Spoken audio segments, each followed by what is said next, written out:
I apologize. Where was I? Anyway, let me go into another topic that I know you want to hear about. This is national news, so we can talk. What's up, Katrina? Little buddy over there in the Carolinas. What's going on? Welcome people back. This is a continuation from my other one I had about 15 minutes ago. So we're continuing. Let's talk about this. Let's go right into the news right now. I don't want to prolong the time anymore. Donald Trump is in trouble, ladies and gentlemen. Donald Trump is in trouble.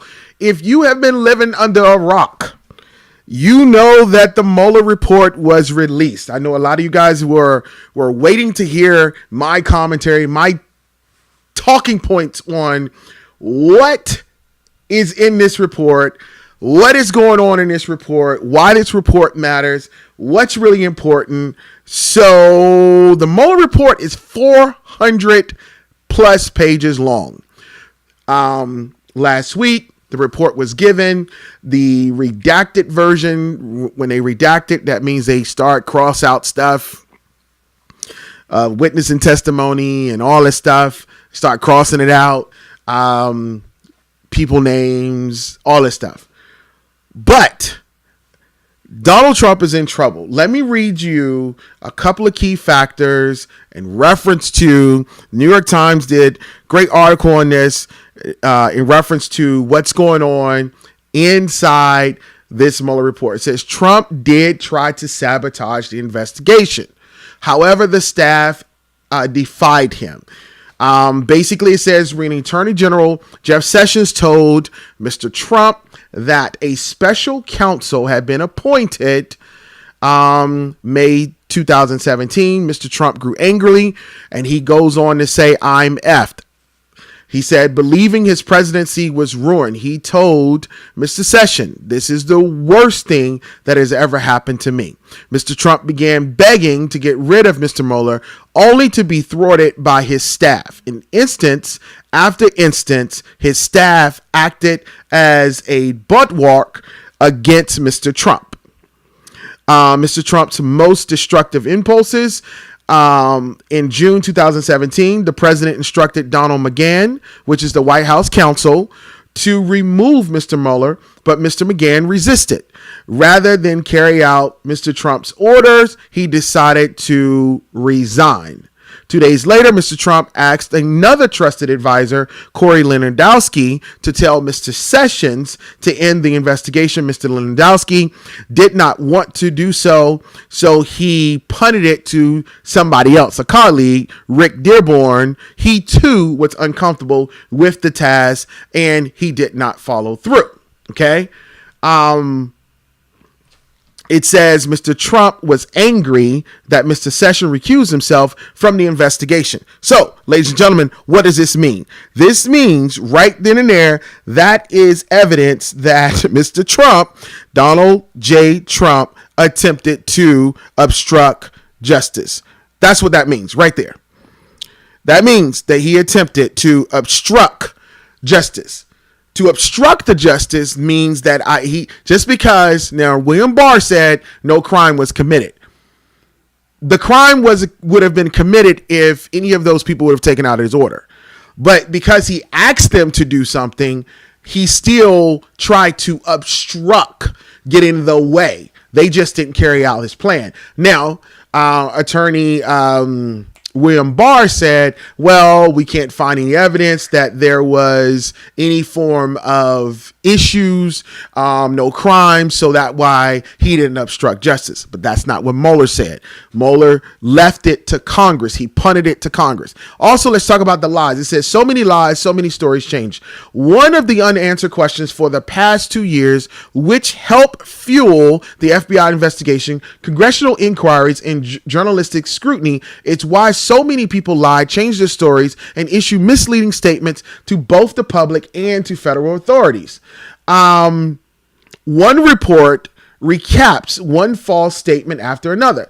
Just for example, Mr. Trump was livid when journalists revealed that he had unsuccessfully ordered Mr. Mueller's firing. The president tried to get Mr. McGahn to say publicly that it was false, but Mr. McGahn refused. okay, saying that the news reports were accurate. Mr. Mueller report notably declared that Mr. McGahn was credible.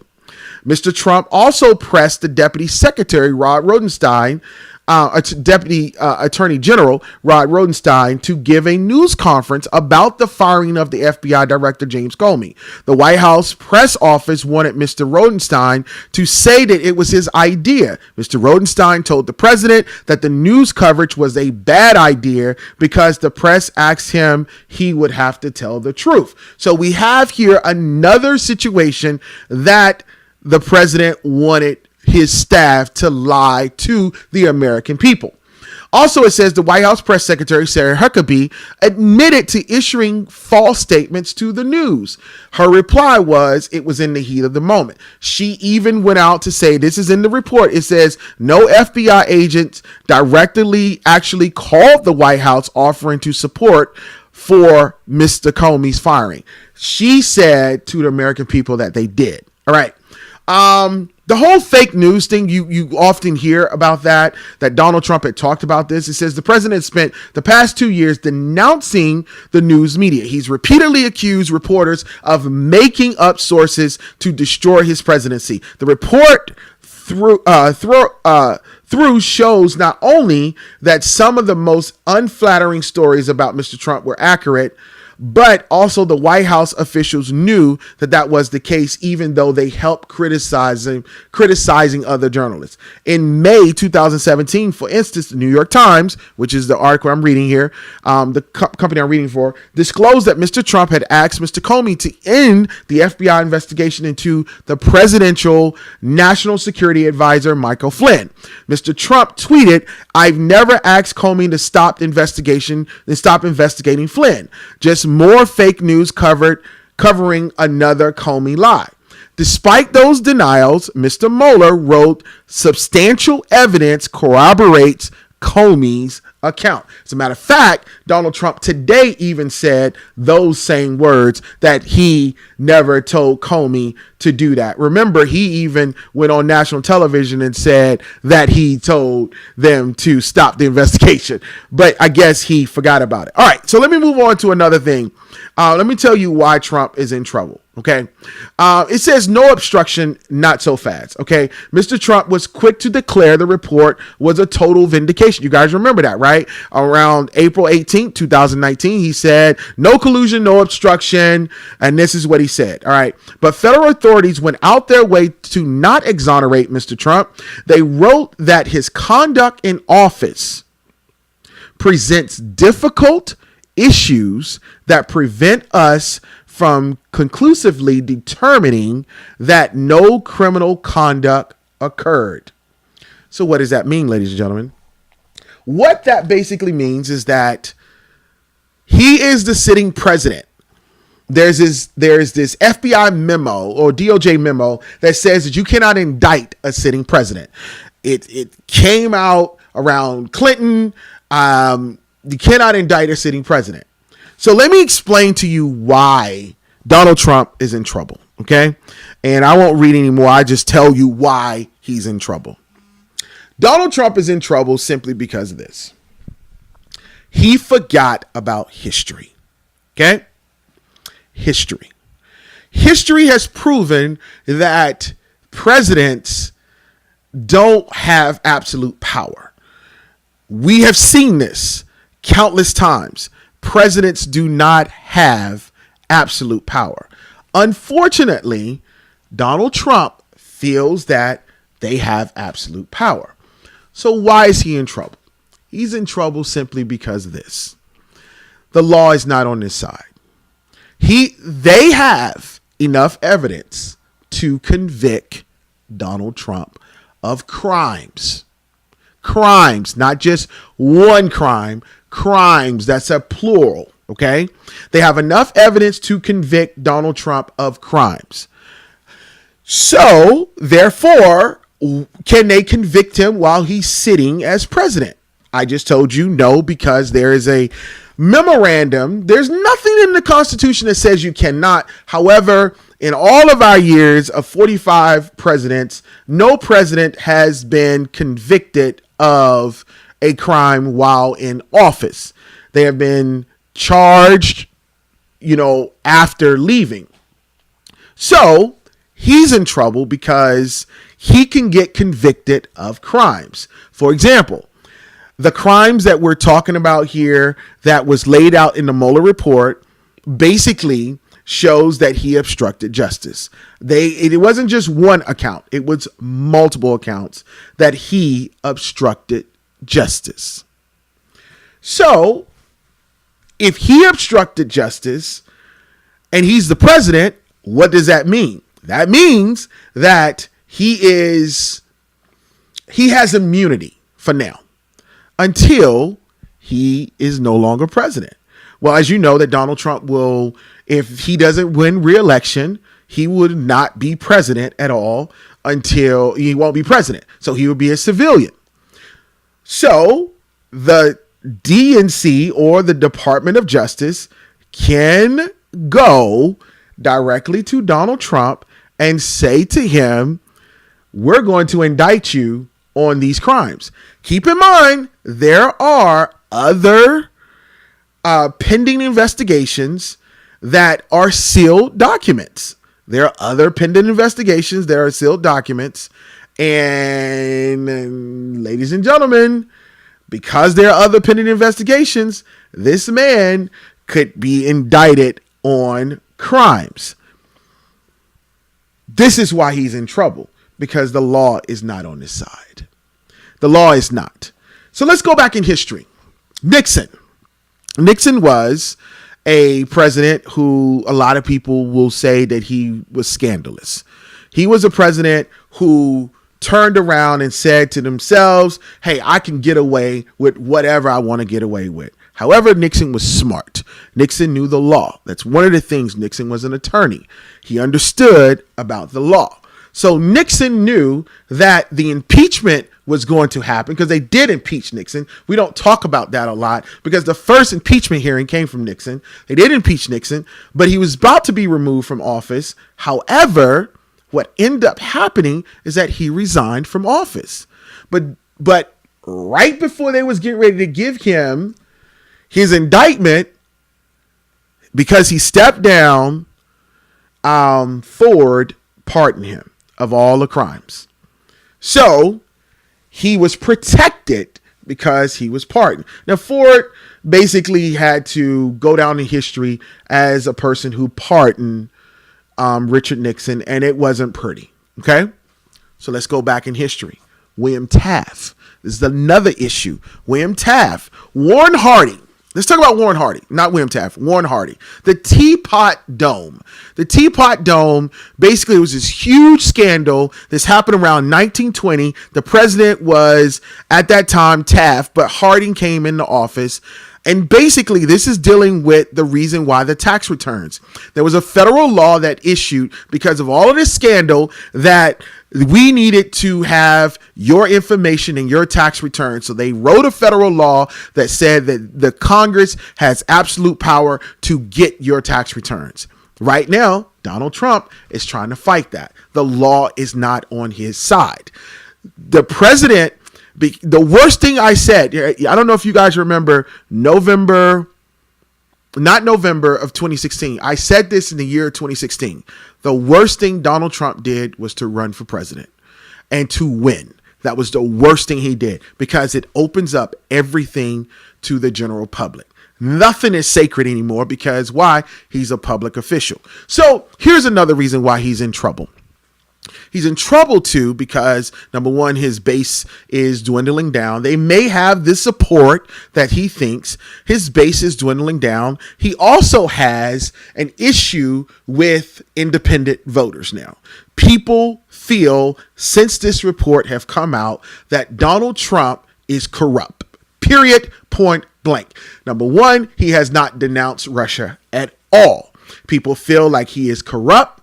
People feel as if, now I'm not talking about the crazies that you see at his rallies. I'm talking about the swing state voters, the ones that actually determine elections. These people, they do not want to have anything to do with Donald Trump. And he's afraid of that. This is why today he hit 51 51 messages. Donald Trump tweeted out 51 times today. That is the most he's ever tweeted out ever. He is shook. He is shocked because he's up against a wall. Why is he up against a wall? Because the Democrats now have him right here. The Democrats now have subpoena power. The Democrats in the House now can pull all of his financials. The Democrats can pull all of his records, and they will get it. The Democrats are going to subpoena Mueller. They're going to subpoena Don McGahn. They're going to subpoena all those people. Now, Trump can say he has executive privilege, but it's not going to work, okay? So I posted on my timeline, the Democrats are going to have impeachment hearings. A lot of people are like, no. Elizabeth Warren last week was the first presidential candidate to come out and say, we needed to impeach this clown. She was the first person that came out and said that. It was smart.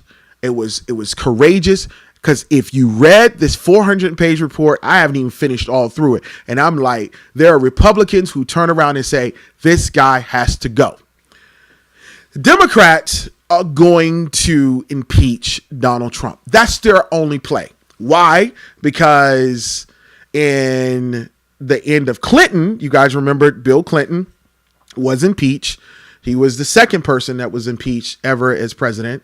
He was impeached, but he wasn't removed from our office because the Senate failed to get enough votes to remove him. However, what you didn't know, or what a lot of people forgot, is that Clinton's last day in office, Kenneth Starr came to him and was getting ready to indict him on the crimes that he lied to Congress. You forgot about that. So he was going to be indicted on his last day.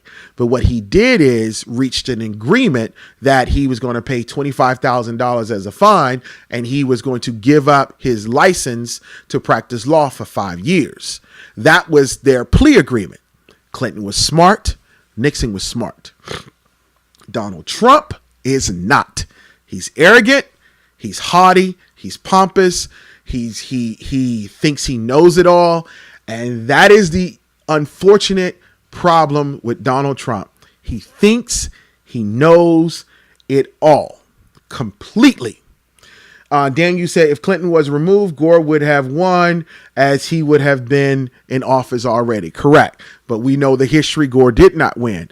But Clinton understood that, hey, I need to reach this deal because I don't want to be indicted on a crime. And he was not. So what does that leave us? Donald Trump. My prediction is that the Democrats' only option at this point is they have to impeach Donald Trump. Even if you do it on principle.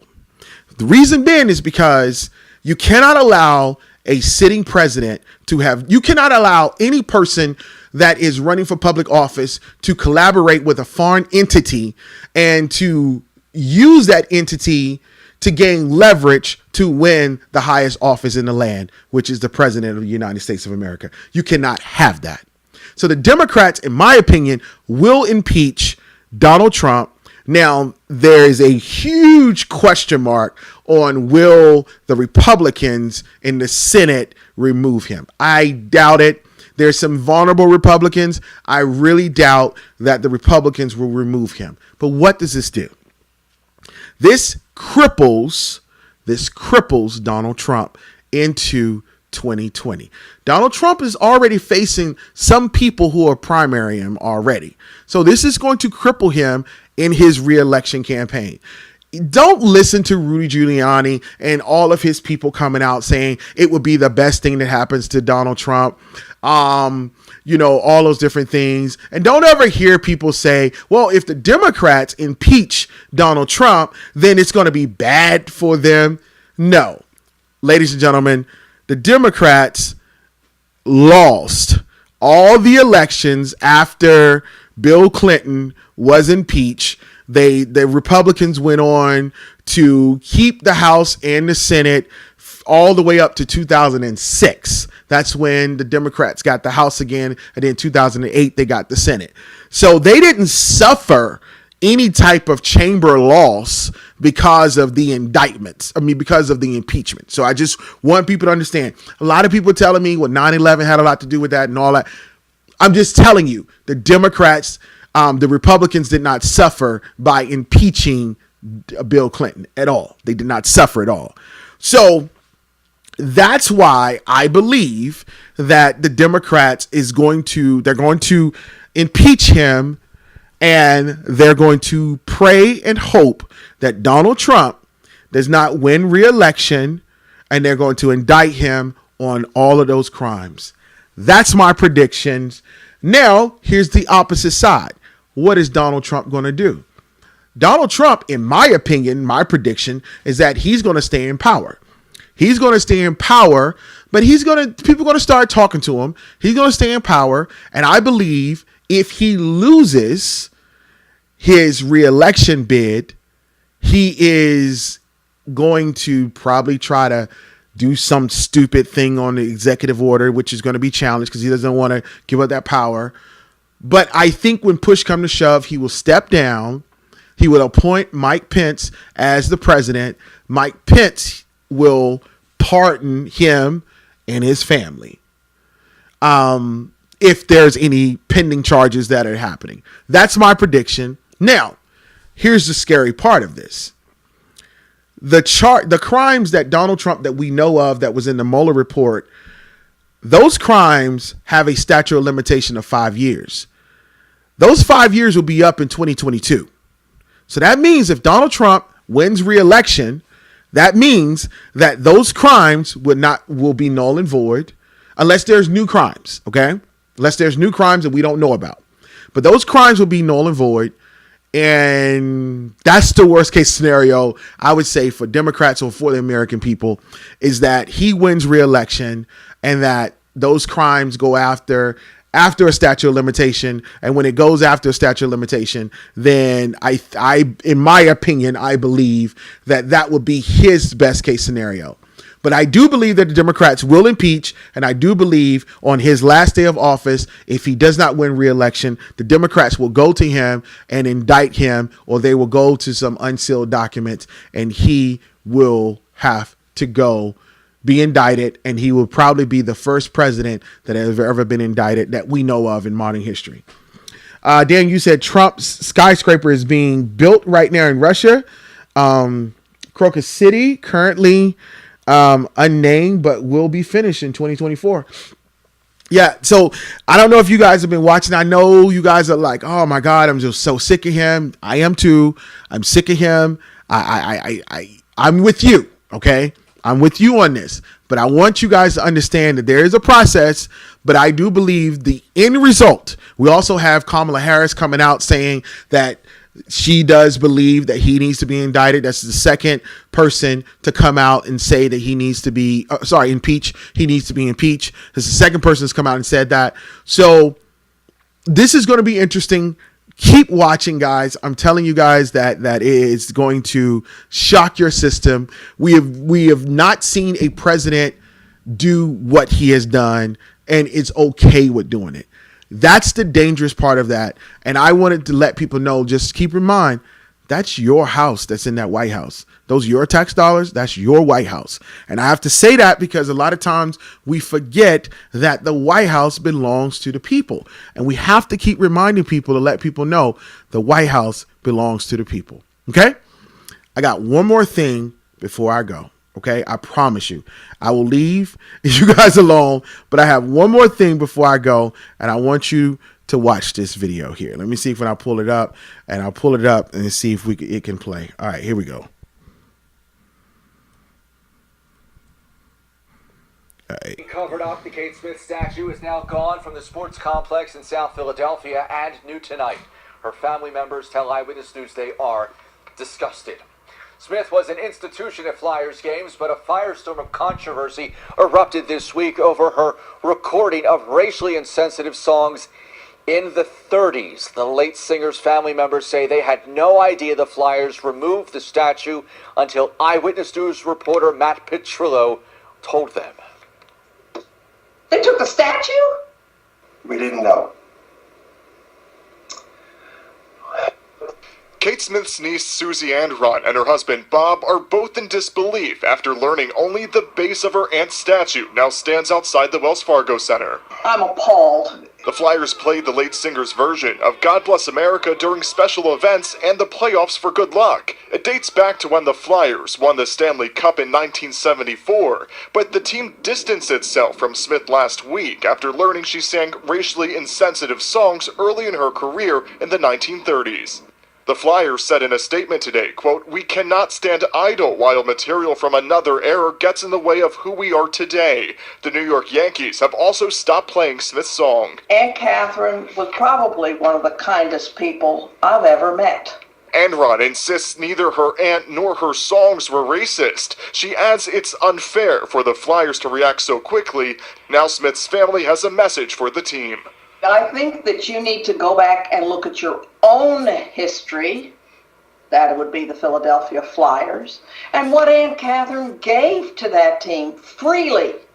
Freely. She was so proud that she was their mascot. And Kate Smith's family says calling her a racist is a big misunderstanding. Now they're hoping the Flyers reconsider their decisions. In the newsroom, Matt Petrillo, CBS 3 Eyewitness News. Okay, ladies and gentlemen, if you don't know who Kate Smith is an American singer. You've sung her song. She is famous for the song God Bless America. She rose to fame right in the 30s. And she actually sung God Bless America on the radio. Used to call her the radio girl. So she is an icon. She's an American icon. That song has now become a staple in ball games, sports arenas, graduations, you name it, the song. Now, so a lot of you guys are probably asking yourself is like, okay, well, what's racial about God Bless America? And are people being extra insensitive or extra sensitive, because we feel that sometimes that there are people amongst us who feel that we're just being too sensitive. So there is nothing wrong with the song God Bless America. What happened is that you know how I talk about a lot of things that comes out because social media and the history, there's certain things that was hidden from people. And so now that we have this beautiful tool called the internet, a lot of information is shared. And so the reason the Philadelphia Flyers and the New York Mets are getting rid of Kate Smith is because she was the architect of singing not just one racist song, but recording them. 2 racist songs. So one of the first songs, let me bring it up here on the screen, and I'll post it on my Facebook page so you guys can see it. The first one was called That's Why Darkies Were Born. This is what she sung.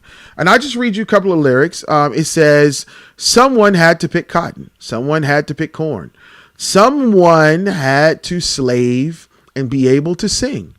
That's why darkies were born. Someone had to laugh at the troubles. Though he was tired and worn, had to be content with the old thing. That's why darkies were born. Sing, sing, sing when you are weary, and sing when you are blue. Sing, sing, sing. That's what you taught all the white folks to do. Someone had to fight the devil. Shout about Gabriel's horn. Someone had to stroke the train that would bring God's children to green pastures. That's why darkies were born. That was Kate Smith's song when she recorded this song. That's why darkies was born. And it wasn't just that song. I also posted the other song called Pickaninny. Pickaninny is another racial song. It's racist. let me just read some of the words to you. There you are. It says, little pickaninnies. Okay, listen to the tale of a place that I know. It's twice as high as the moon. You get there in the balloon. Haven't you been told that the place where the good little pickaninnies go? Okay, if you're curious about what pickaninnies is, they're black people. It says, I've just been there, so I thought to know. Great big watermelons round the way to get your way in the pickaninny heaven. Luscious pork chops, buses growing right aside your doorway in the pickaninny heaven. I've heart that, and I don't know if it's supposed to be heard, but we just use heart. That they've even got a Sewanee River made of real lemonade. Although the good Lord took your mammy, she'll be waiting for you in pickaninny heaven, heaven, heaven. I don't want to read anymore. So anyway. That's her racist ass song. So let's go back to her niece saying her aunt, Kate Smith, was never racist. Well, the racists thought she was racist. So they actually sung her song and all those different things. So, today earlier, I had an opportunity to be one of the guests at TU Diversity and Inclusion session they had today. And so a lot of the questions were about tolerance and how we deal with things of the past and how we incorporate them in the future and how do we learn and tolerate things. And I think this is a good example right here. It's how we in America deal with the stains and the history of the past that has occurred within the American fabric of racism and injustice that has happened to people of color. And we're now finding out more and more things that occurred that were racist and that people profited and benefited from prior to. And they use songs, and like Daniel was talking about, the KKK songs, they use things to profit off of the backs and picking on different people. So today, one of the questions at the TU summit was in reference to Native Americans and using Native American mascots. And it was talking in reference to, should sports teams stop using Native Americans as mascots? And I agreed. I feel like they need to, but at the expense of who? Who's the expense that we're talking about? We're talking about Native Americans, right? So there's this t-shirt that's called the Cleveland Indians. And in Cleveland, Ohio, they have the baseball team, the Cleveland Indians. So somebody was unique enough to determine and they use the same emblem, but they call them the Cleveland Caucasians. And a lot of people are upset because they're saying, well, this is wrong. Well, flip that around. You calling people the Cleveland Indians, but then they don't want to have the Cleveland Caucasians.